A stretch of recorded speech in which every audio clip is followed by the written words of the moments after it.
Hello, I'm Frances Deegan Horowitz, President of the City University Graduate Center. Welcome to Women, a series of programs for and about us. And today especially, we address a subject that is fundamental to the future of our society, the education of our children. I'm delighted education historian and writer Diane Ravitch is here to help us navigate the shoals of the many ways we've tried to do it. Dr. Ravitch was Assistant Secretary of Education in President George H.W. Bush's administration from 1991 to 1993 and is now Research Professor of Education at New York University, as well as holding the Brown Chair in Education Policy at the Brookings Institution in Washington, D.C. Her most recent book, The Language Police, How Pressure Groups Restrict What Students Learn, published in paperback by Vintage, might outrage you as well as make you laugh at some of the absurdities of our political correctness. Welcome. It's wonderful Diane, to be here. you grew up in Texas. I did. And did you go to school there? I went to public schools in Houston from kindergarten through 12th grade, so I'm a product of the Houston public school system. And then? Then I had high aspirations for something very different, and I was one of the very few people, maybe one of two people in a class of 400, to go, as we put it, to go east to school. I went to Wellesley College, where I graduated in 1960.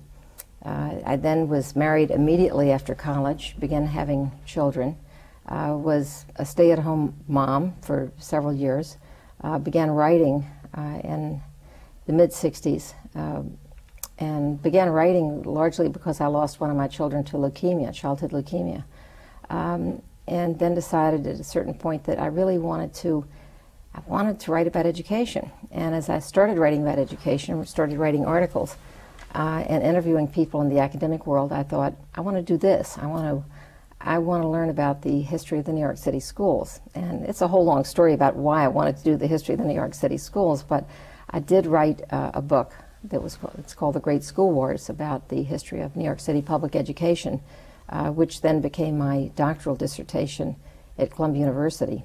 And since then have been writing almost exclusively about the history and politics of education. But a writer who has not only been an academic, but really lived in the real world of real politics, and in serving as the first President Bush's Assistant Secretary of Education. What was that like? Was it an eye-opener? Well, it was certainly a huge change for me, because I had been spending most of my time, well, I did some teaching at Teachers College. I was an adjunct there for many years, 20 years, but I did a lot of writing. I wrote for the New York Times, the Wall Street Journal, the Washington Post, the Daily News. Whoever would publish me, I would write for, and I was very engaged with public affairs. And I was a Democrat. I had been a Democrat all my life. So I got a call from the Secretary of Education, Lamar Alexander, who said, come and talk with us. And then he offered me this position. And I guess that I thought, gee, it's about time that I did something different other than sit home in blue jeans and write. So it was a real eye-opener, because I hadn't worked in government, and I had had complete control of my time. And so I learned about how the federal government works, how the Department of Education works, and I think it was a tremendous learning experience for me, which is what I went into it for, and that was to understand something that I only knew from the outside. So that, I think, made me a better thinker, a better historian. I've written a lot about the things that I saw and experienced while I was there, as well as the development of education policy. And in terms of the development of education policy, given that you wrote about the history of schooling in New York City, which is very local, from a federal perspective, to what extent is the federal government a determiner of policy, of education policy in this country, given the whole history of local control of schools? Well, I have to say I find myself very conflicted, because having worked on the inside in the Department of Education, I got the feeling that the department is very, very remote, regardless of who's president. And I had, subsequent to my work in the Bush administration, President Clinton appointed me to the National Assessment Governing Board, which oversees national testing, and reappointed me a second time, and I was a great admirer of President Clinton. So, I continue. I'm now a registered independent, so I just, take call them as I see them, or try to. But I feel that the federal government has a role specifically in terms of helping districts that have large numbers of very poor children, and also helping with districts that have very large numbers or significant numbers of children with special needs, and in helping specifically large numbers of kids go to college who couldn't otherwise afford it. In essence, the federal government is best at writing checks. It's not very good at directing policy. It also has, I think, a very large responsibility for underwriting research, which has never been very good. I think it's getting better now, and I think the current person working there, Grover Whitehurst, has a very scientific approach to education, which is refreshing because education research has always been in low esteem. But I'd say that I came away with the sense that the federal government can be only moderately directive, because it doesn't really have the capacity. It's too remote from actual schools to get involved in the nitty-gritty of school life. And in fact, as I traveled around the country, in part for the Bush administration, and then later just as a free and independent person, I found that an awful lot of people, the overwhelming majority of people in schools, teachers, principals, even sometimes superintendents, really didn't understand federal programs. In many cases, had never even heard of very important programs. But in this current climate, in fact, the federal government has taken on a very major role in the No Child Left Behind, a term appropriated from Marian Wright Edelman's Children Defense Fund. Right. And what would you say has been the basic premise of this approach, and is it working? Well, the interesting thing about No Child Left Behind is people think that it was somehow a product solely of President Bush or solely of the Republicans in Congress, or that it is somehow based on what happened in Texas. Actually, it's the culmination of about 20 years or more of agitation in Washington by both parties for a different way to send out federal dollars and to know that they were going to make a difference. When the original federal aid to education legislation was passed in 1965, Senator Robert Kennedy said at that time, when we send the money out, let's make sure that every district tests the kids who are supposed to be the beneficiaries, poor kids. It was Title I money. And he said we have to make sure that they're not misusing the money, that they're not using the money to simply supplant what they were doing already, and that kids are actually gaining something because they're getting this federal money. Well, that got into the law in 1965, and then it turns out because every district was using different tests, the test results were meaningless. Nobody could compare what did it mean when the scores came from different districts, and many districts never even bothered to submit the test scores that they had. So after a few years of just collecting mounds and mounds and mounds of meaningless and non-comparable data, the department, or there wasn't a department then, but the Office of Education simply gave up on trying to enforce that provision of the law. But it continued to, this issue continued to crop up, and it got particular saliency in the early 80s, particularly in the South. Southern governors wanted to know, well, how are our schools doing, and how are they doing compared to other parts of the country? And of course, they weren't doing terribly well, but there was no legitimate way to figure that out. Now, the federal government had also created in the late 60s, early 70s, a national testing program called the National Assessment of Educational Progress. That was the board that I served on for the past 7 years. And so the governors would look at these scores and they'd say, well, they tell you about the South compared to the East, North, and West, but I want to know how my state is doing.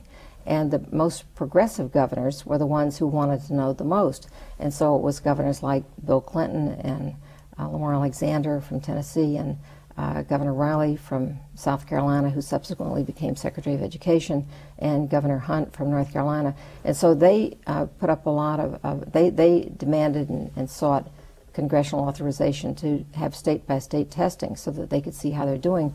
Meanwhile, President Bush had his America 2000 program, which called for national testing, but it didn't go anywhere because Congress was controlled by the other party and didn't want national testing. And then President Clinton came along and replaced President Bush's America 2000 program with President Clinton's Goals 2000 program. And President Clinton, everyone forgets this, one of the planks in his Putting Children First platform was, I will create a national examination system and national standards to make sure that we're the best in the world.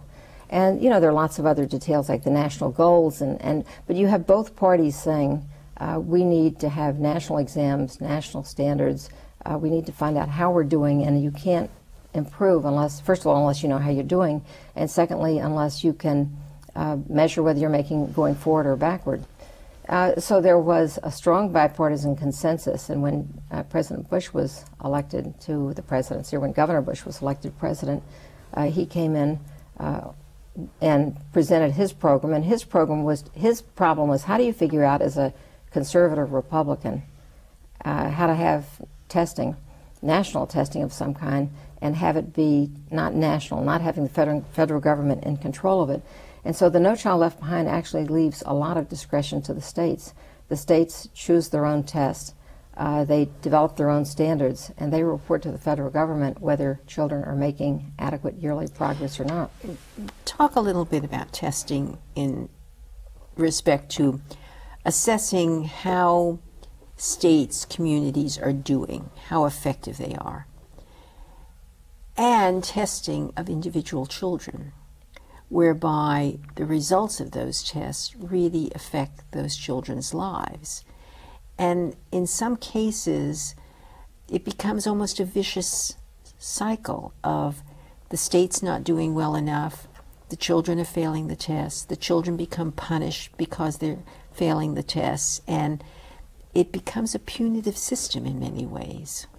Well, there are two ways to approach testing, and I think you summed them up well. One is that the approach of the National Assessment Governing Board, and it's whatever it does, it's authorized by Congress to do, which is to test state by state for reading and math, and everything else is just basically national scores.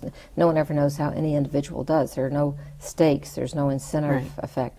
But then what No Child Left Behind has said is to the states, you set the standards, you choose the test, you decide what the criteria are for a school that's making progress or not making progress, but it's grades 3 through 8, reading and math, and time science will be added, and it's for individual children. Now, if there's a theory behind it, it's that if you disaggregate, and this is where I think President Bush made a very strong contribution, disaggregate children by race and by socioeconomic group, and see not just whether the school as a whole is making progress, but whether children who are African American are making progress, Hispanic, etc. Look and disaggregate in all these various ways.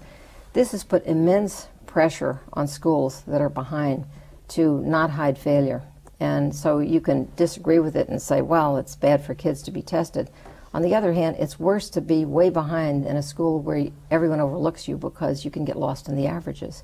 I was just looking at averages this morning for New York City schools and saw how easy it is to say we're going forward when in fact many kids are not going forward. So the No Child Left Behind, the idea of it, and I guess the reason why it fits the title is you can't hide failure. And schools then are under a lot of pressure to address the needs of the kids who are falling behind and to do something about it. I know this has made a huge difference in Massachusetts, where they started this process even before the passage of the legislation.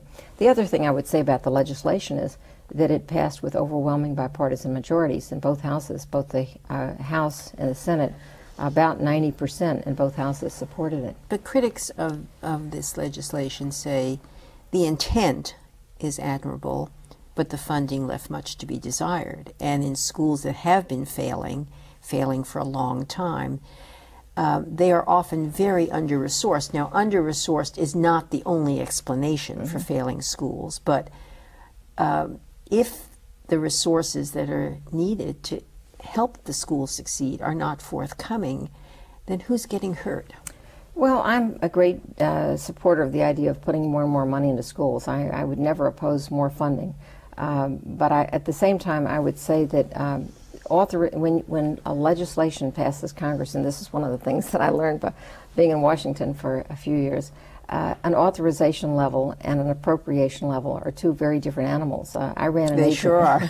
I ran an agency for education research, and we were appropriated about $500 million a year. We were authorized to receive $4 billion a year. well, if we had had $4 billion, frankly, we couldn't have spent it. It was just a kind of rhetorical gesture to give such a grandiose authorization. But authorizations are really like wishful thinking, and I don't think that anyone at the time that kind of money is authorized anticipates that it will actually be spent. I know that the Bush administration has increased funding for education between 40 and 50%. So it's not that they're starving the schools of funds. There have been no cuts. There have been very significant, and one might even say dramatic increases in funding. But in the end, at the end of the day, the federal government is not going to be picking up the primary tab for schooling. It is still, in this country, a state and local function, mainly a state function. The states put up the lion's share of the funding. But if the states are putting up the lion's share of the funding, but the federal sanctions when a school is failing come irrespective of whether the state is actually funding the school. Isn't this a catch-22 situation? Well, it isn't, because you could say that it's not sort of meaningful, but what the deal is if you don't want to take the federal money, you don't have any of the federal sanctions. And the federal sanctions thus far really have not been in any sense draconian, because, for instance, what they've said is that if kids are falling behind, the school district has to give them extra services, and if they can't provide it themselves, then they have to pay for tutoring. That's a good sanction, and the money is there, has been there to pay for it. And the federal government has also said that if a school is not meeting its obligations to the kids, then the kids should have choices. Well, in fact, most districts are not providing choices, and there has not been any movement on the part of the Department of Education to sanction those districts that have not, like in New York City, we're not providing choice at all. And last year there was, out of 300,000 kids who were eligible to change to a different school, 7,000 got transfers. This year it'll be probably 1,000 or less. Well, I mean, that's a complicated issue in terms of transfers, in terms of... Sure, there are not enough good schools to transfer to. That's right. And if you overwhelm the good schools with transfers, they're going to be unable to provide the services that are needed. But I have to say, Frances, that I have been very skeptical about a lot of the complaints that I've heard and read and seen about No Child Left Behind, because I've seen superintendents or principals or teachers saying, "Oh, we can't have art, we can't have music, we can't have history, we can't have, all we can do is reading and math." Well, reading and math is what schools are supposed to do. How can kids learn history if they can't read? And what in the world were they spending their money on if their kids aren't even learning to read? So I find some of this to be overstated, and also this notion that you can drill kids. Well, you can't really drill kids to do well on a test that's a good test. And I think New York State has pretty good tests. New York State's tests are very similar to the national tests. They're not just fill-in-the-bubble tests. They're tests that require kids to read a passage, think about it, and in many cases write a short essay in response to a question. They're thoughtful tests. And so given that, what's the best way to prepare for a test? It's to read and to write and to read good things, to read things that increase your vocabulary, to read things that have a context where you learn a lot about the world. And then you're prepared for the test. I don't think anyone would disagree with that, but why are so many teachers complaining that they're being... Because they're being held accountable for all of their students' progress. Do you think that is all of it? I mean, I've heard teachers say, I am teaching to the test. I am not using techniques I know would work because I'm going to be criticized for doing that. I mean, there are a lot of on-the-ground, real-world complaints about this. Again, it depends on the test, and there are states that have really terrible tests. New York is not one of them. There are states where if you just face this kind of pick a bubble and choose one, those are bad tests. But if the nature of the test is you will be reading well-selected passages that require you to think about them and then to respond with a couple of sentences or a paragraph or a couple of paragraphs, that's a good test. And there's no way you can teach that test other than by having children read and write and read good things and write well enough to be able to meet that kind of a challenge. I don't think that's a terrible burden. Well, as a developmental psychologist and knowing the huge range of individual differences in how children learn and how some techniques work with some children and other techniques work with other children, the almost hysteria about no social promotion. Oh, well, that's a different issue. But it comes down to the tests as being the criterion. And from the point of view of individual child and individual development, it raises a lot of problems. I mean, grading our children is having grades. Is kind of an artifact of using age. I mean, if you think back to the one-room schoolhouse, which we cannot go back to, obviously, but you know, every child progressed at their own rate, and if they weren't reading by the time they were 8 at a certain level, the teacher kept working with the child, and by 9 or 10, the child caught up.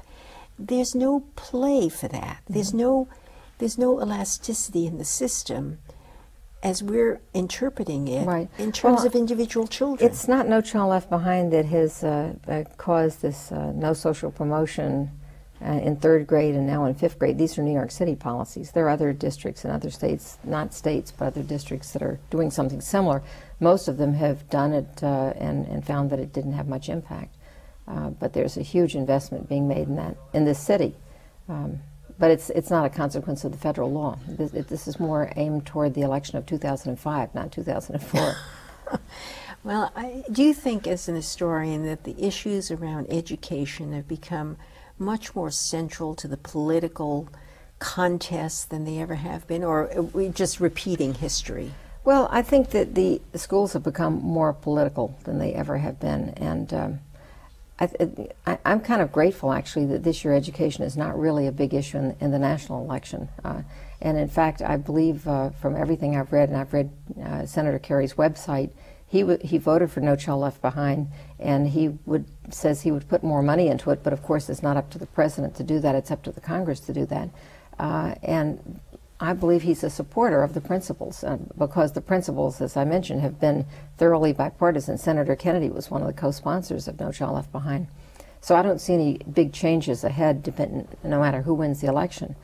But, you know, when you look around and you realize that education policy today is being made not at the school level, and in some cases not even at the district level, but that it is really being made, in this city, it's being made in one place, and it's courts, it's all sorts of outside actors, and we're a long way away from that one-room schoolhouse, and even farther away from the important impact that parents have, mom or the dad or whoever's the responsible adult in the child's life, and somehow everything has moved farther and farther away from the child. Well, let's change the topic, because I want to come to your book about language and the language police. Why did you write it? Well, I mentioned that President Clinton had put me on this national testing board, the National Assessment Governing Board, and I discovered it was President Clinton who in 1997 in his State of the Union address wanted to have a national test in 4th grade reading and 8th grade math, and so I was on the committee to select test questions for 4th grade reading, and the committee selected a very large number of reading passages that looked like it would be fun for kids to read and productive of lots of good questions. And then about a year later, we found out that many of the passages we had selected had been struck because of something called a bias and sensitivity review panel said that they would be offensive to someone or another. So as I was reading through, we had guidelines from the test publisher about what you can't say in a test. And I was amazed because, you know, you can't mention Halloween, you can't mention pumpkins, you can't mention witches, can't mention evolution, and it just went on and on. It was like a 30-page list of topics and words. Halloween, why couldn't you mention Because that? Halloween suggests witches, and witches are offensive to very fundamentalist Christians. I mean, there's a long list of things that are offensive to people on the right. Then it turns out there are a long list of things offensive to people on the left. Then there are a long list of things that are offensive because someone thinks they might be offensive to someone. So you can't use the term like senior citizen. You can't speak of someone as being elderly. You can't. I got kind of amused by this because I just moved over into that category of being eligible for Social Security. So I was amused that I can't be referred to as an old person or as cranky or cantankerous or. Diane, but. At the core of this is there a basis for caring about language being sensitive as opposed to being censored? Well, I guess what I discovered was that this kind of sensitivity was throughout the education publishing world. That all the major publishers have these guidelines. It has gone beyond sensitivity to censorship. and you can't get a textbook adopted in certain states, particularly California, which is the biggest of the textbook buying states, unless you have removed all sorts of words that most people would consider common words and phrases, not insulting words necessarily, but just commonplace words that offend one group or another group. And if you could draw the line and say this is sensitive and this is censorship, but we're not very good at drawing lines. Common sense seems to have flown out the window. Well, we could talk about this topic for a long time, but I'm sorry, we're out of time. Our thanks to Diane Ravitch for joining us. The Language Police, How Pressure Groups Restrict What Students Learn, is published by Vintage and available in paperback. For the City University Graduate School and Center, Women to Women, I'm Frances Deegan Horowitz.